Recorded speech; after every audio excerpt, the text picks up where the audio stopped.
Welcome. Our asset protection model is called the EWP Da Vinci Code. We call it the EWP Da Vinci Code for two reasons. First, because Leonardo da Vinci said simplicity is the ultimate sophistication. And second, because our asset protection model is the opposite of the convoluted plot of the popular film The Da Vinci Code. Our model is a simple, straightforward, and highly effective technique. In today's world of financial transparency, there's no more hiding of assets. The EWP Da Vinci Code brings you peace of mind through a highly established and secure financial structure. Life insurance, in the form of private placement life insurance, or PPLI for short. Our model is highly effective, yet conservative, and brings you much more asset protection than the recently available options available to wealthy families. In this video, we follow the plight of Janice Johansson, who through poor asset planning must now forfeit a substantial part of $100 million that she received from the sale of her business. We encourage you to learn from Janice's mistake and protect your own businesses and assets with an EWP asset structure. The gleaming antiseptic surfaces in combination with the glare of the fluorescent lights gave Brian a sharp inner chill. Not the chill of cold on his body, but an aching chill in the pit of his stomach. He was about to face the unintended victim who might be the cause of his client's demise and his own firing from a lucrative client of his firm. Several years ago, under Brian's direction, he had helped establish a captive insurance company for Janice's chain of wine shops. This self-insurance vehicle both saved premium dollars on the current policies and reduced the company's taxes. It was a smart decision at the time. He now realized that he had done a poor job of monitoring the captive insurer, giving responsibility over to the captive manager. Under the manager's advice, they had established the captive in a state that had minimum capital requirements and funded the company with minimum surplus requirements. The company's ability to pay a liability claim for Steve's fall was wholly inadequate. Because the captive company had been established, Brian advised that they cancel their general liability and excess liability insurance policies.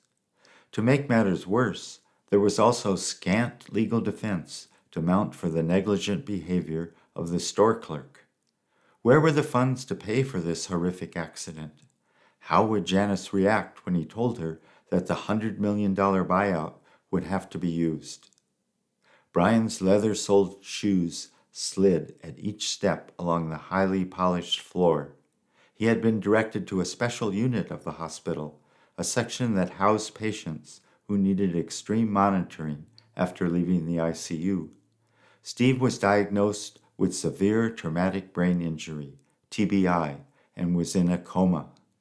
On both sides of Steve's hospital bed were the machines that told doctors and nurses that Steve was alive, digital displays and electronic beeps that would erupt into loud, piercing alarms if his vital signs went wrong. What was now Steve seemed like a frail foreign object amidst this array of electronic equipment. A very slight rise and fall of the bed cover gave evidence of life. TBI victims go through definite stages: coma, vegetative state, minimally conscious state, and post-traumatic confusional state. They might not progress at all from one stage to the next.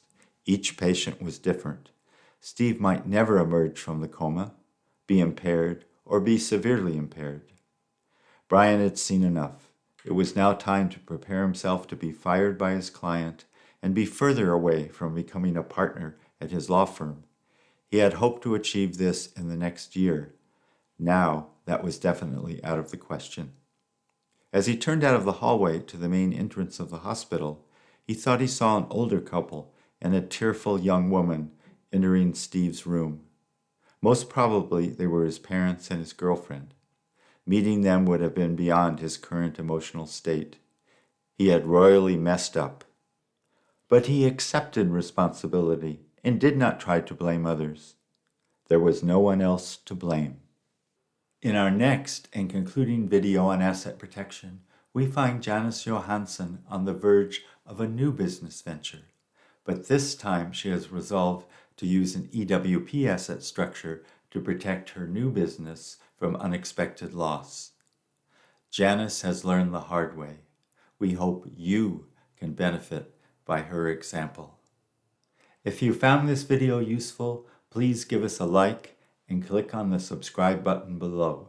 We look forward to connecting with you in the next video. To learn how the wealthiest families in the world conduct their financial affairs, please call 1-530-692-1007 or email us at info@expandedworldwideplanning.com. At your convenience, we can arrange a call to discuss how our unique blueprint can vastly enhance your asset structure. The opinions expressed in this video are for general informational purposes only and are not intended to provide specific advice or recommendations for any individual on any financial structure, investment, or insurance product.